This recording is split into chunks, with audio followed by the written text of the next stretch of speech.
Isang magandang araw po sa inyong lahat, mga minamahal kong mga magulang at kapatid sa Panginoon. Ito po ang inyong lingkod, si Pastor Ruel Camya po mula po dito sa Winnipeg, Manitoba, Canada, para po sa ating pag-aaral ng salita ng Diyos ngayong umaga. Welcome po sa Tinig ng Pag-asa. Ang ating pong pag-aaral ngayong umaga, again, ay continuation ng ating series on the Book of John. At nasa chapter 4 na po ang ating pag-aaral ngayon. We will be discussing the whole chapter 4. At ito po ay 26 verses all in all.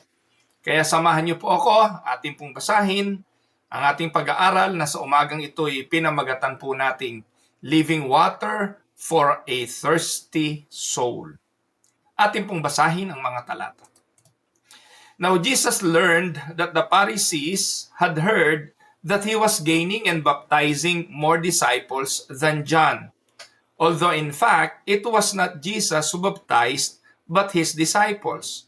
So he left Judea and went back once more to Galilee.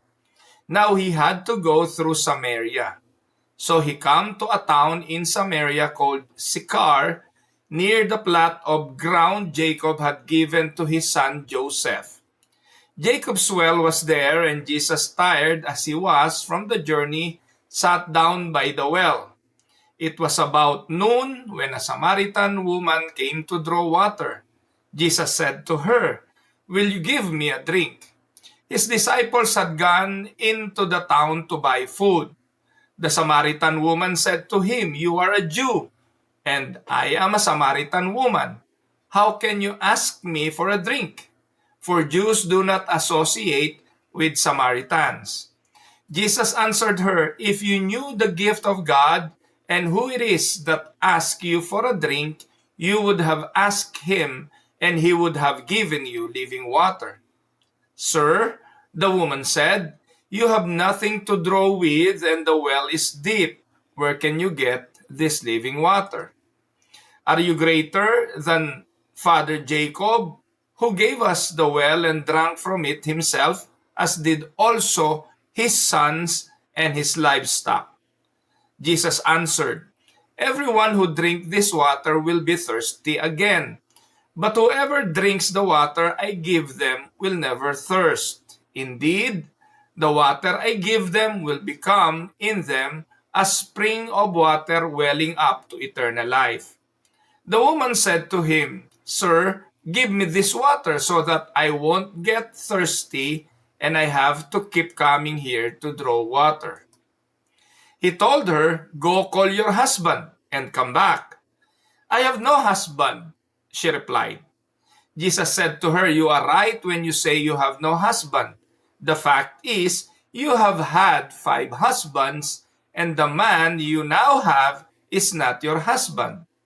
What you had just said is quite true." "Sir," the woman said, "I can see that you are a prophet. Our ancestors worshipped in this mountain, but you Jews claim that the place where you must worship is in Jerusalem." "Woman," Jesus replied, "believe me, a time is coming when you will worship the Father neither on this mountain nor in Jerusalem. You Samaritans worship what you do not know. We worship what we do know, for salvation is from the Jews. Yet a time is coming, and has now come, when the true worshippers will worship the Father in spirit and in truth, for they are the kind of worshippers the Father seeks.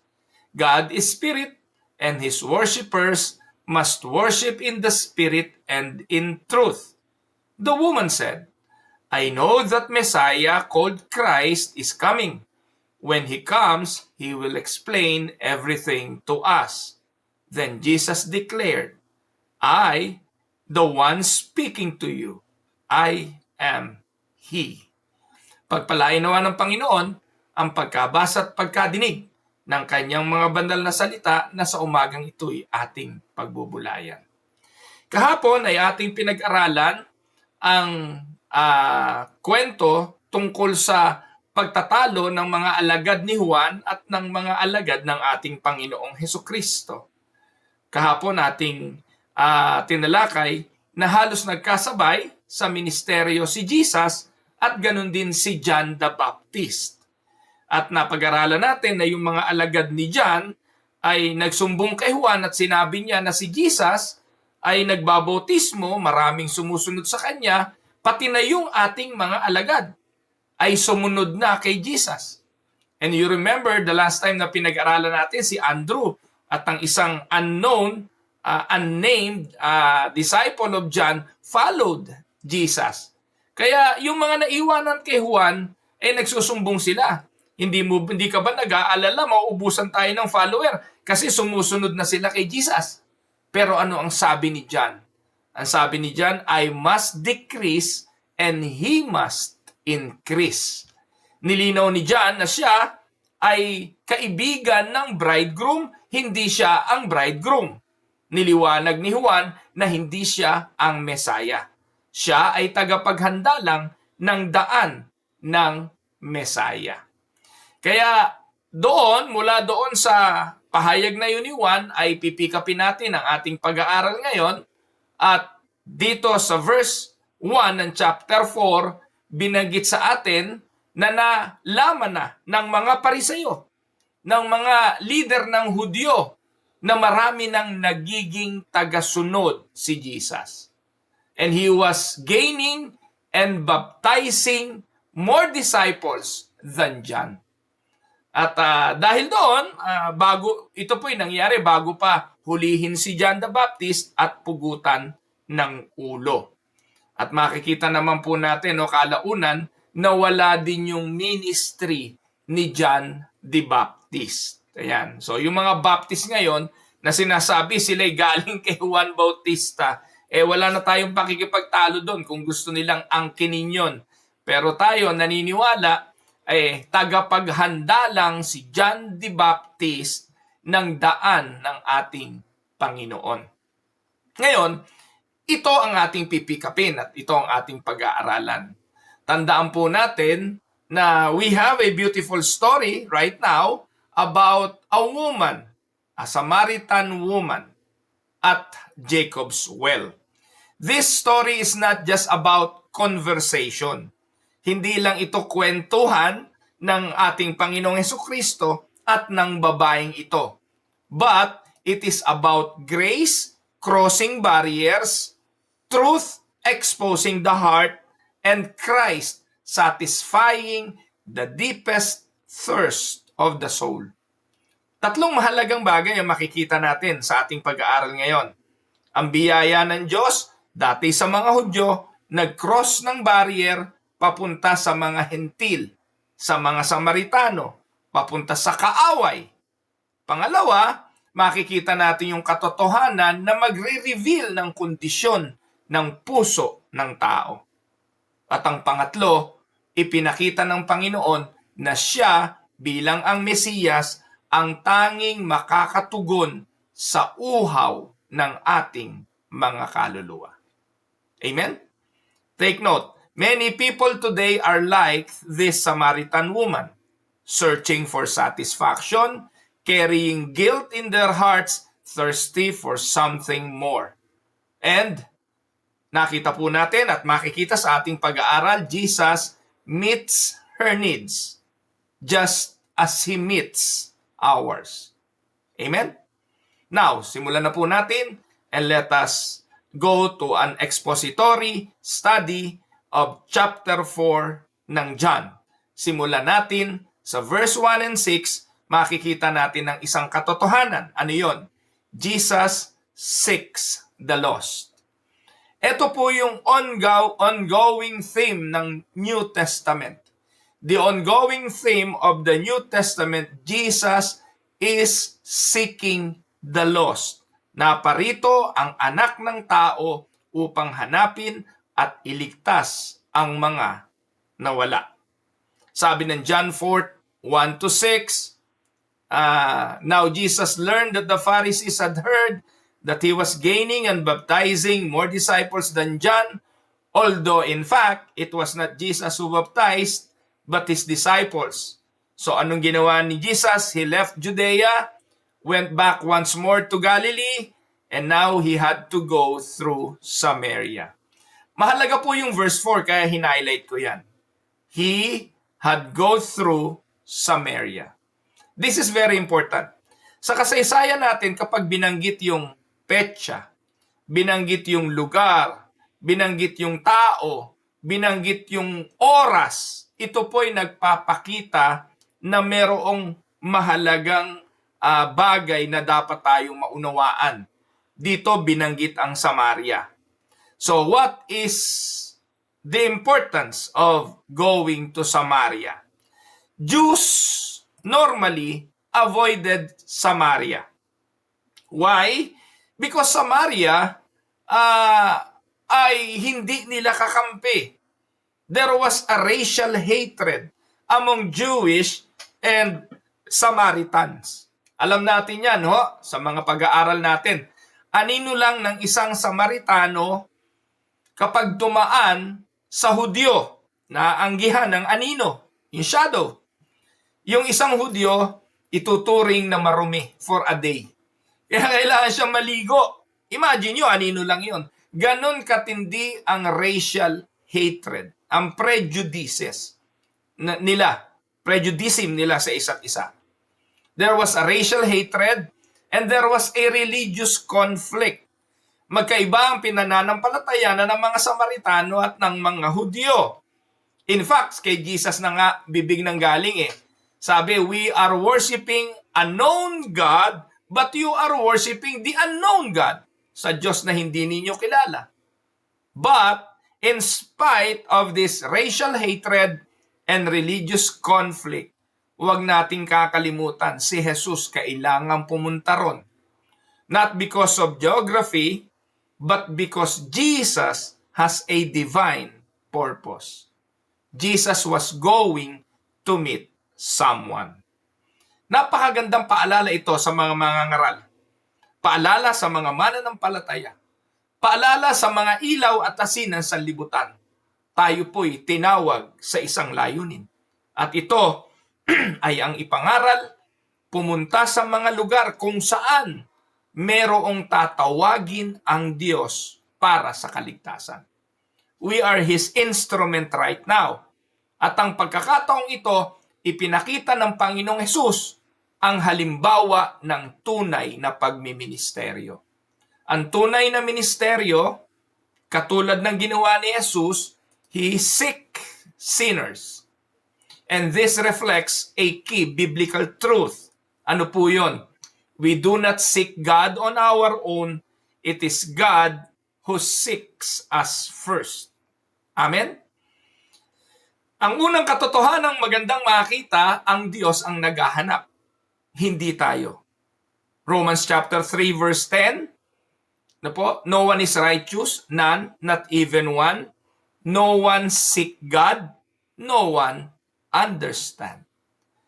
And therefore, dahil hindi naman natin hinahanap ang Diyos, si Jesus ang naghahanap. Kaya, we cannot declare that we are the one who sought God. Hindi ganon. Kung susuriin, if we are going to analyze always, and it is the message of the Bible, God is the one seeking the sinners. So just as Jesus went to Samaria, He comes to us in our sin, in our brokenness, in our ordinary moments. Kaya ikaw na nanonood sa Tinig ng Pag-asa, maybe you are confused right now. Maybe you are seeking for something, seeking for fulfillment, seeking for anything that will satisfy your hunger. Tandaan mo, hindi mo yan matatagpuan sa mundong ito. It is only when Christ found you. Doon mo lang mararamdaman iyong katugunan at pagkawala ng uhaw sa mga bagay ng sanlibutan ito. Susunod natin makikita yung verses 7 to 9. Ito ang ginawa ng Panginoon. Jesus breaks barriers. Pagdating niya sa Samaria, Anong ginawa ng Panginoon? Verse 7 to 9, when a Samaritan woman came to draw water, Jesus said to her. So yan, you can, pwede nyo na pong basahin, pwede na kayong magbasa, no po, ng mga talatang yan, ang ating makikita, it was Jesus who speaks to a Samaritan woman. Jesus breaks the ice. Hindi yung babae ang unang nakipag-usap kay Jesus. Hindi yung babae ang siyang lumapit kay Jesus. It was Jesus who initiated the contact, the conversation. So, Jesus speaks to a Samaritan woman. And this breaks multiple barriers. Hindi ito pangkaraniwan, mga kapatid. What Jesus did is not an ordinary thing. Meron nga pong ethnic barrier, hindi po ba? Yung Hudyo, hindi nakikipag-usap sa mga Samaritano. Magkaaway po yan, binanggit ko na kanina. Anino lang ng isang Samaritan, kailangan maligo ang Hudyo kapag nadaanan ng anino ng isang Samaritano. Hindi lang ethnic barrier, meron ding gender barrier. Yung babae, hindi nakikipag-usap sa lalaki publicly. And vice versa. Yung lalaki, bawal makipag-usap publicly sa isang babae, lalo't hindi mo asawa o wala kayong relasyon. So Jesus breaks ethnic barrier, gender barrier, and moral barrier. Itong babaeng ito ay mahilig sa lalaki. Itong babaeng ito well-known sa pagkakaroon ng maraming relasyon. 5 na ang naging lalaki niya at yung kinakasama niya ngayon, pang-6 pa. Hindi pa rin niya asawa. And yet, Jesus still speaks to her. Tayo po mga kapatid, meron tayong prejudice sa maraming mga bagay eh.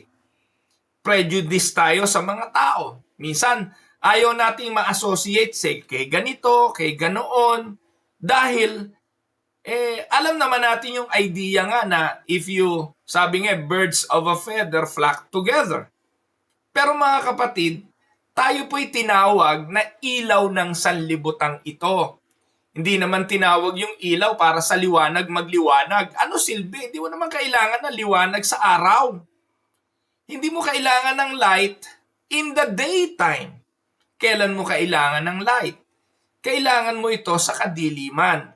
Therefore, if God called us to be the light of this world, we are called to shine in the darkness. Can we say amen? Ang gagaling natin magpatotoo sa simbahan. Pare-pareho naman kayong Kristiyano doon. Ang galing-galing mo mangaral sa loob ng simbahan. Pare-pareho naman believer na yung nandun. Pero hinahamon tayo, in order to practice what we are called to, we need to shine in the darkness of this world. Sa kwentuhan sa trabaho, sa opisina, sa paaralan, o sa kahit saang lugar ka mapunta, you need to shine. You need to let your light so shine so that they may see your goodness and they will glorify your Father in heaven. Jesus breaks multiple barriers, ethnic, gender, moral barrier. Huwag niyong kakalimutan, si Jesus ay nakiupo sa mga maniningil ng buwis. Nakasama siya ng mga magnanakaw na kinukonsidera ng mundong ito. And yet, hindi siya nagnakaw. Pwede po kayong umupo sa mga mananaya ng loto. Pwede kayong umupo sa mga nagsusugal, sa mga babaero, sa mga lasinggero. And yet, hindi kayo tutulad sa kanila. Huwag niyong ikahiya ang pag-upo niyo sa mga lugar ng mga makasalanan. Dahil doon tayo tinawag ng Diyos. Tayong mga Kristiyano, lagi nating iniisip yung sasabihin ng iba eh. Pero hindi natin naiisip na hindi naman tayo dapat namumuhay na pakitang tao kung hindi dapat ay pakitang Diyos.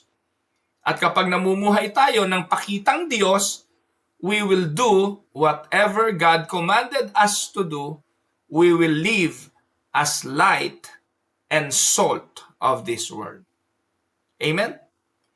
Anong aral ang makikita natin dito, mga kapatid? Ang aral na ating makikita, the gospel, the word of God, breaks barriers. No one is too far, not too sinful, not too rejected, and not too broken. Jesus does not avoid sinners. Jesus engages sinners. Amen? Katulad ng pagpunta niya kay Sakeo, maniningil ng buwis, isang munting lalaki. Hindi naman si Sakeo naghanap kay Jesus. Si Sakeo ang tumapat sa puno at ang sabi niya, bumaba ka dyan, hoy, pupunta ako sa bahay mo.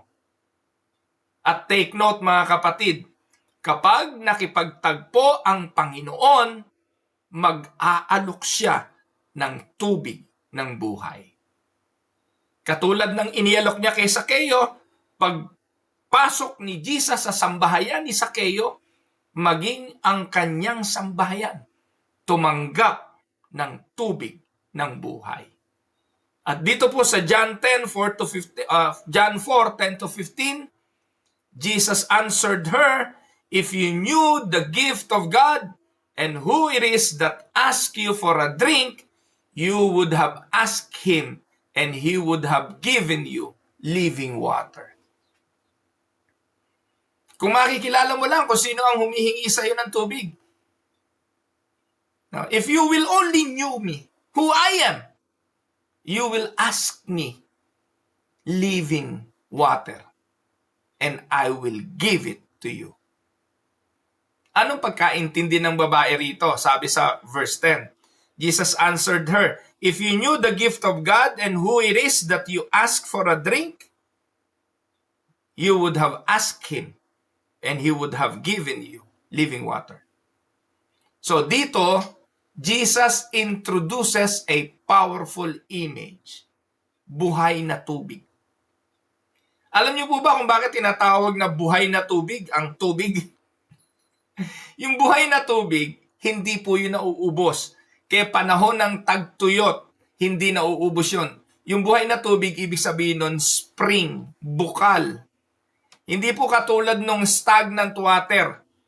Yung lawa, no, halimbawa, yung mga mud puddle. Yung ilog, mga kapatid, yung ilog, kung kayo pamilyar sa mga ilog, may mga lugar ang ilog na hindi natutuyo. Ano po? Kasi nung araw po, mga kapatid, nasa bukid naman kami eh. Sanay din po ang inyong lingkod sa bukid. Yung ilog ang pinagkukuhanan ng tubig na pandilig. Pero may mga spot ang ilog na hindi natutuyo. Kasi may mga lugar na kung saan merong bukal. Ang tawag doon, buhay na tubig. No, anyway, meron nga pong lugar sa Tansang Luma, sa Imus, na buhay na tubig eh. Probably, no, I'm not sure, yung lugar na yon hindi natutuyuan ng tubig. Kaya siya living water. But this living water that Jesus was talking to ay hindi literal na living water or bukal ng tubig. The woman thinks it is a physical water. Kaya ang sagot ng babae, wala kang nga tabo dyan, wala kang nga pansalok ng tubig, malalim ang balon. Paano mo ko bibigyan ng tubig? Nanghihingi ka nga tapos bibigyan mo ko. Kasi ang akala ng babae, Jesus was referring to a physical water. But Jesus is speaking of spiritual life. Tingnan natin, what is living water? Ano ba yung living water? Ang living water, eternal life yon. Ang Diyos ang nagbibigay nun. Yung buhay na walang hanggan, ibinibigay ng Panginoon. Pag nakilala natin siya, no, bilang Mesiyas, bilang tagapagligtas, bibigyan tayo ng buhay na walang hanggan. Yan naman ang binabanggit ng John 3:16. Ang sino mang sa kanya'y sumampalataya ay may buhay na walang hanggan. Yun ang living water. Ang living water also equals forgiveness of sins. Pag binigyan ka ng tubig ng buhay, kasama yon ang pagpapatawad sa ating mga kasalanan. At kapag meron ka na ng living water, you will have satisfaction of the soul. Yung iyong kaluluwa ay magiging satisfied. Hindi ka na maghahanap ng ibang Diyos. Hindi ka na maghahanap ng ibang sasambahin sapagkat yung bukal ng tubig na nasa iyo ay hindi na magkukulang sa iyong kaluluwa. You will be satisfied with your Savior. And the living water also signified the Holy Spirit working within us. Amen? Kaya ang sabi ng Panginoon, John 4:14, whoever drinks the water I give them will never thirst. Indeed, the water I give them will become in them a spring of water welling up to eternal life. Kaya hindi ba kayo nagtataka mga kapatid, kayo po na mga mananampalataya, kapag totoo na tayo ay pinagkaloobanan ng Panginoon ng buhay na tubig, you will be satisfied with Him. Hindi ka na maghahanap ng ibang Diyos. Hindi ka na maghahanap ng ibang sasambahin. Makukontento ka sa Panginoong Hesus at igagawad mo ang iyong pagsunod at pagsamba sa Kanya. Kaya nga, anong sabi ng Panginoon? If you want to follow me, you will deny yourself. Hindi na self-focus. Hindi na yung sarili ang nasa spotlight, katulad ng mensahe kahapon. Si John, inalis niya yung kanyang sarili sa spotlight kasi si Jesus dapat ang siyang nasa spotlight. Sabi ni John the Baptist, I must decrease, so He must increase. Ang nais sumunod sa Panginoon, yung totoo na pinagkaloobanan niya ng buhay na tubig, masasatisfy na sa Panginoon. He will no longer be satisfied with the things of the flesh and the things of this world. Ang magiging focus ng tunay na mananampalataya ay ang kaluwalhatian ng kanyang Panginoon at pagsunod sa kanyang kalooban. Amen? Huwag nating kakalimutan, only Jesus satisfies the soul. People will try to fill their thirst with relationships. Itong babaeng ito, pinunuan niya ang kanyang sarili ng mga relasyon, ng pera, ng pleasure, ng success, but nothing lasts. Only Christ gives true satisfaction and eternal life. Sabi ng Bible, what shall profit a man if the man gain the whole world and loses his soul? Makamit man natin ang yaman at ang lahat ng tagumpay sa mundong ito, sa pisikal, sa pisikal.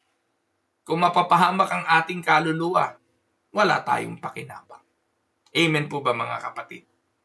Now, noong iaalok ng Panginoon sa babaeng ito ang tubig ng buhay, ang ginawa muna ng Panginoon ay inexpose ni Jesus ang kasalanan ng babaeng ito.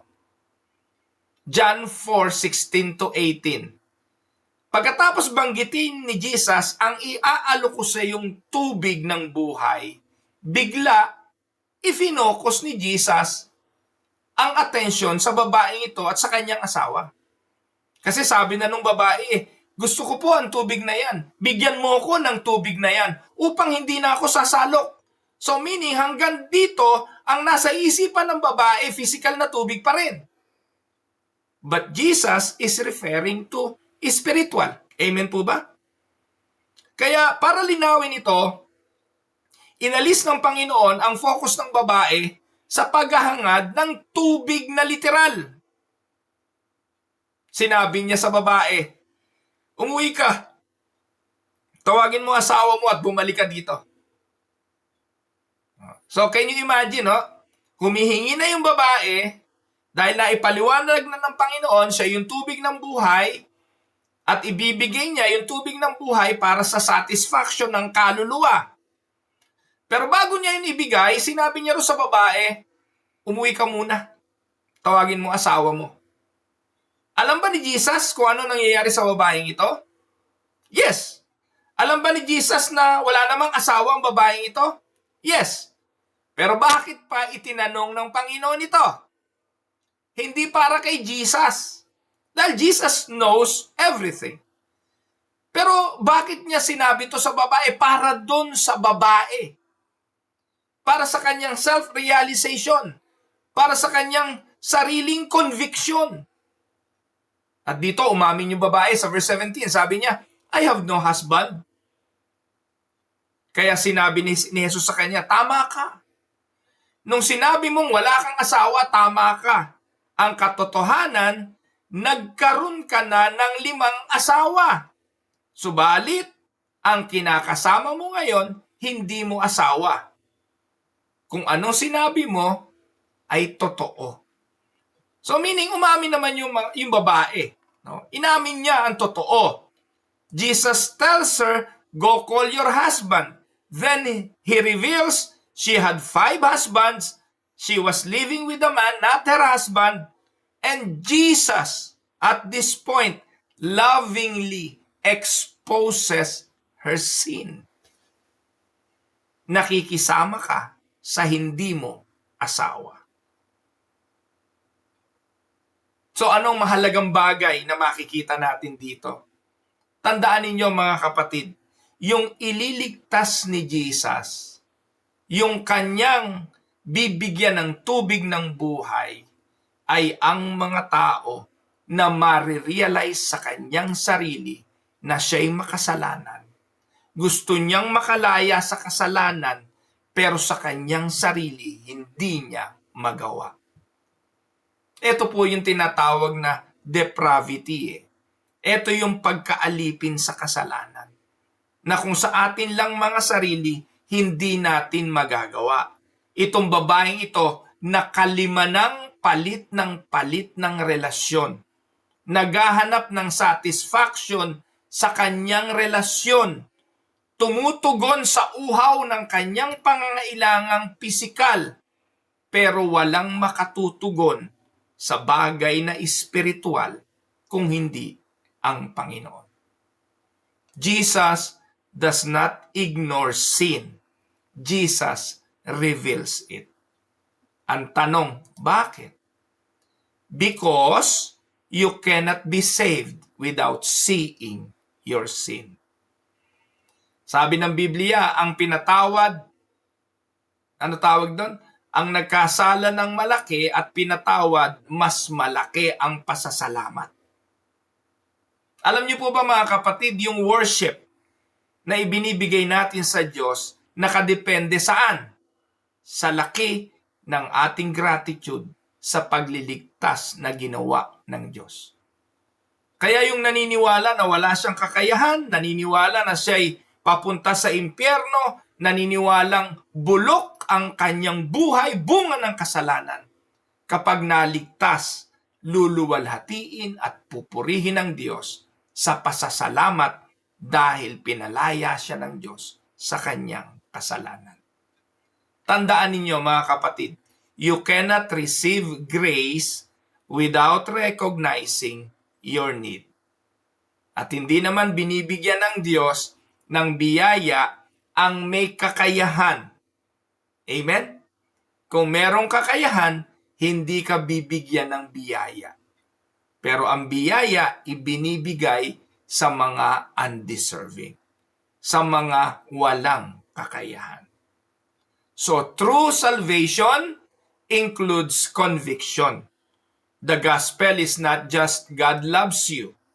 It is also you are a sinner in need of saving. Amen? But this exposure is not to condemn. It is to redeem. Naalala niyo yung babaeng nahuli sa pangangalo niya? Dinala kay Jesus. Sabi ng mga tao, ng mga Pariseo, ang batas ni Moses, pag ang babae nahuli sa pangangalo niya, dapat siyang batuhin. Ano masasabi mo? Sabi ng Panginoon, o sige, batuhin ninyo, pero yung unang babato, yung walang kasalanan. Ngayon, nag-aalisa na yung mga lalaki. Absuelto na yung babae sa kanyang kasalanan ng pambabato. Ibig bang sabihin, kinunsinte ng Panginoon yung babae? Hindi.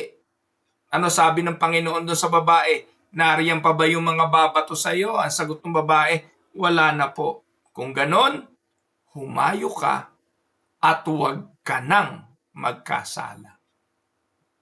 Go and sin no more.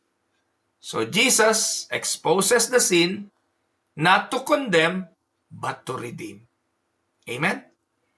And then, biglang-bigla, nag-shift ang usapan. Napunta sa pagsamba. At dito, nilinaw ng ating Panginoon ang tunay na pagsamba. Kasi, hindi naman ito maiiwasan, mga kapatid.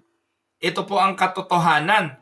Yun pong iniligtas, pinagkalooban ng buhay na tubig, ang initial reaction nito, magsisisi sa kasalanan, mananampalataya sa Panginoon, at sasamba. Ito po yung tinatawag na conversion Repentant of sin, believing in Christ, and then worship. Kaya sa verses 19 to 24, Sir, the woman said, I can see that you are a prophet. Kasi nahulaan ng Panginoon 5 asawa mo dati. Ngayon yung kinakasama mo, hindi mo naman asawa. Paano nalaman ng Panginoon yon? Kaya initially, ang sabi ng babae, ikaw ay isang propeta. Ang aming mga ninuno, sumamba sa bundok. Pero kayong mga Hudyo, sumasamba kayo sa Jerusalem lang.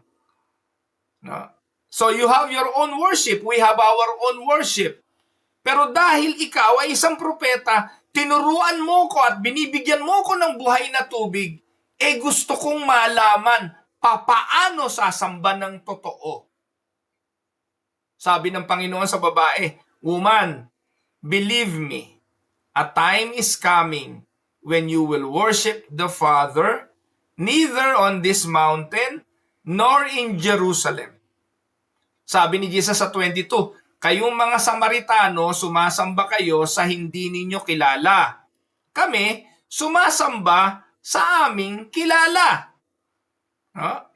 Sapagkat ang kaligtasan ay galing sa mga Hudyo. Subalit, sa verse 23, subalit, ang panahon ay dumarating at ngayon yon na ang lahat ng mga tunay na mananamba ay sasamba sa Ama sa Espiritu at katotohanan. Hindi na manipulated ng mga Hudyo sa Jerusalem ang pagsamba, hindi na rin manipulated ng mga Samaritano sa bundok ang pagsamba. It is no longer confined to a specific geographical location or manipulated by a certain religion. Anybody na pagkakalooban ng Diyos ng buhay na tubig ay sasamba sa Diyos sa Espiritu at katotohanan. The woman changes the topic to worship. She asks, where should we worship? And Jesus answers, Yet a time is coming and has now come when the true worshipers will worship the Father in spirit and in truth, for they are the kind of worshipers the Father seeks. Ano ba ibig sabihin nito? Laliman pa natin konti. In the spirit, meaning from the heart, sincere, not just outward. Marami po kasi sumasamba pakitang tao lang Yung pong tinatawag na, ano tawag doon? Ritualistic. Hindi talaga mula sa puso. At hindi lang in the spirit, kundi in truth, according to God's word, not man-made ideas. Kaya mahalaga mga kapatid, magsuri tayo, yung bang ating pagsamba ay sa espiritu at sa katotohanan. Take note, huwag kayong makonsensya. Hindi ko po tinotolerate as much as we can. Kung may magagawa tayo na tumungo sa dako ng pananambahan, amen. Kung magagawa natin na tumungo sa simbahan pag Sunday, amen. Praise the Lord. Pero hindi naman guarantee na lahat ng tumutungo sa simbahan every Sunday ay totoong sumasamba. Kasi may pagkakataon, pwede kang sumamba sa Diyos kahit nasaan kang lugar. Kahit sa oras na ito na nakikinig ka sa akin, sa tinig ng pag-asa, pwede kang sumasamba sa espiritu at sa katotohanan. Pero wag natin ding pabayaan ang pagtitipon kasi iniutos ito. Yung sama-sama tayong sumamba paglinggo bilang pagpaparangal at pagpupuri sa pagkabuhay na maguli ng Panginoon, mahalaga rin yon. But, tandaan, it is no longer confined geographically to a specific location. We can worship God. Kahit nagluluto ka ngayon, kahit na ikaw ay nagmamaneho ngayon, kahit na ikaw ay nasa trabaho ngayon, sa puso mo yung sinseridad ng pakikipagtipan sa Panginoon, pakikipag-usap sa Kanya, pagbabasa ng salita ng Diyos, that is worship. Tandaan, God is not looking for rituals. He is seeking true worshipers. And this is a central to the Reformed understanding. We need to worship God, and our worship must be God-centered. Worship must not only be God-centered, it must be biblically grounded. Sa pagsamba, dapat nangingibabaw, hindi yung ating mga pinaggagawa, kundi yung pagpapahayag ng Diyos ng Kanyang mga salita. Kaya sa ating mga pagsamba, anong pinakamahalaga? The Word of God. Yung pakikinig natin sa sinasabi ng Diyos. Hindi yung tayo, hindi yung atin, hindi yung sigaw natin, hindi yung kanta natin. Though those are important, but the most important is the message of the Word of God. The time where God is the one talking, giving His message to His children. Amen? Now, yung panghuli, napakahalaga nito. Ito po yung talata na hindi kayang tanggapin ng mga naniniwalang si Jesus ay tao lang, lalo na ng mga iglesia ni Kristo. Yung revelation sa bibig mismo ng Panginoong Jesus. Sa John 4:25-26, the woman said, I know that the Messiah, called Christ, is coming. And when He comes, He will explain everything to us. Then Jesus declared, I, the one is speaking to you, I am He. Sabi ng babae, alam namin na ang Mesiyas ay darating. Sumagot si Jesus, I who speak to you, I am He. This is one of the clearest declaration of Jesus as the Messiah. Sabi nila, wala namang talata sa Bible na sinabi ni Jesus na Diyos siya. Ayan. Ang Diyos ang nagliligtas. At si Jesus, He is the Messiah. Naalala nyo, nung tinanong ni Jesus, sabi niya sa mga alagad, ano sinasabi ng mga tao tungkol sa akin? Sino ako? Ikaw daw ay propeta, ikaw raw si Jeremias, ikaw raw si Elias, ikaw raw si Juan Bautista. Tapos tinanong niya, sino naman ako sa inyo? Sa inyo, sino ako? Sumagot si si Peter, si Simon, at ang sabi ni Simon, you are the Christ, the Son of the living God. Sabi ni Jesus, blessed are you, Simon of Bar-Jonah, for this was not revealed to you by flesh and blood. It was revealed to you by the Father in heaven. So Jesus is the Savior we need. Not a teacher only, not a prophet only, but Christ, the anointed Savior. Amen? Mga minamahal ko mga kapatid, to summarize from this passage, we learn Jesus seeks sinners. Siya ang naghahanap, hindi tayo. Jesus breaks barriers. Jesus offers living water. Jesus exposes sin to save us. Jesus calls for true worshipers. And Jesus reveals Himself as the Messiah.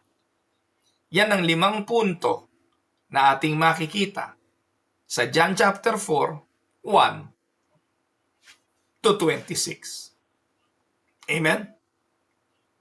So, tandaan, Jesus is our satisfaction because He offers living water. Tanong natin sa ating mga sarili, what am I using to satisfy my soul? Have I truly come to Jesus for living water? Am I willing to let Christ expose my sin? Is my worship real or just routine? Amen? Now, for some reflection questions, why do you think Jesus chose to speak to this woman? What thirst do people try to satisfy apart from Christ? How does the story show God's grace? And what does it mean to worship in spirit and in truth? Panghuli, have you personally received the living water of Christ? Ang panawagan, katulad ng Samaritan woman, you may have a broken past. You may feel unworthy. You may be searching for meaning.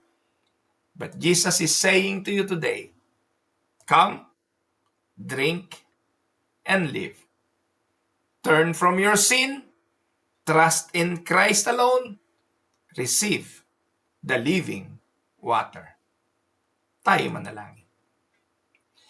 Father, we thank you for sending your Son to seek and save sinners. Thank you that no one is beyond your grace. Lord, we confess that we have sought satisfaction in many things apart from you. Patawarin mo kami. Give us the living water that only Christ can give. Help us to worship you in spirit and in truth. And for those who have not yet believed, draw them to yourself today. We ask in Jesus' name. Amen. Ako po ang inyong lingkod, si Pastor Ruel Camia, mula po dito sa Winnipeg, Manitoba, Canada, para sa ating pag-aaral ng salita ng Diyos ngayong umaga, dito po sa Tinig ng Pag-asa. God bless mga kapatid.